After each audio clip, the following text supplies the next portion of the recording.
Bonjour les amis, bienvenue sur ma chaîne Magic Bosco. Alors aujourd'hui, une routine avec des cartes, comme vous pouvez le constater, et quelques dés dont on se servira tout à l'heure. Alors, une fois que le jeu a bien été mélangé et coupé, normalement, je devrais avoir un spectateur. N'en ayant pas, faites-moi confiance, ce qui sera demandé au spectateur, comme d'habitude, le spectateur le ferait.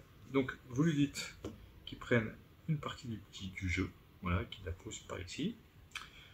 Vous lui demandez qu'il va prendre une deuxième partie, mais pour éviter qu'il y ait encore un ordre entre parenthèses cyclique, vous lui demandez qu'il coupe et qu'il coupe autant de fois qu'il le souhaite et qu'il s'arrête vraiment quand il le veut. Voilà. Et vous lui redemandez qu'il prenne un petit paquet qu'il met à côté du premier. On va lui demander qu'il fasse un troisième paquet, mais avant qu'il fasse ce troisième paquet, on va mélanger les cartes. Pareil, éviter que y ait un ordre, je vais vous dire, mais bon, c'est pas possible, les cartes ont été mélangées. Donc le spectateur reprend un paquet de cartes, et le dernier paquet, on mélange, et on en aura besoin tout à l'heure.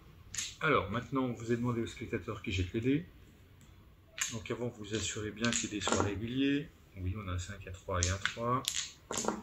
Ici, un 5, un 6 et un 6. Et au prochain lancer, on va prendre donc le résultat des dés. Donc on a 6, 4 et 4. Donc ça, c'est le spectateur qui lance les dés. Là, en fait, on va compter le nombre de cartes par rapport aux dés. Donc ici, on a un 4, on va compter 4 cartes. 1, 2, 3 et 4. On va faire la même chose pour le deuxième dé.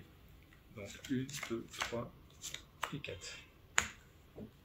Donc cartes qui sont complètement aléatoires, puisque c'est en fonction du lancer du spectateur. Donc ici, on a 6, 1, 2, 3, 4, 5 et 6. Alors, une fois que tout ça, a été fait, on a donc 3 cartes qui vont vous permettre de créer une carte. Alors, c'est ce que je disais tout à l'heure au début, le spectateur va créer une carte. Donc ici, on va dire que c'est la couleur de la carte. Ici, l'index. Donc l'index, si c'est rouge par exemple, ça sera du cœur ou du carreau. Si celle-ci est noire, ça sera du pic ou du trèfle. Et ici, donc, la valeur de la carte. Je m'explique. Donc on retourne, et on a donc une carte rouge. Donc j'espère que je ne me suis pas trompé, ou que le spectateur ne s'est pas trompé en lançant le dé, et que ça soit bien une carte rouge. Alors effectivement, c'est bien une carte rouge, donc on saura que c'est du cœur. Donc on a une indication, la prochaine carte qu'on va retourner, ça sera donc du cœur, et ça sera le 4 de cœur, voilà, tout simplement. Donc vraiment, le spectateur a créé ça complètement au hasard, puisque je vous rappelle qu'il a fait différents paquets, de différentes tailles, on n'a pas compté les paquets, et en plus avec un résultat de dés complètement aléatoire. Alors, comment on va faire pour retrouver cette carte? Eh bien, il suffit de compter ici le résultat des dés. Donc on a 6 et 4, 10 et 4, 14. Donc je vous rappelle, en 14e position, on doit avoir le 4 de cœur.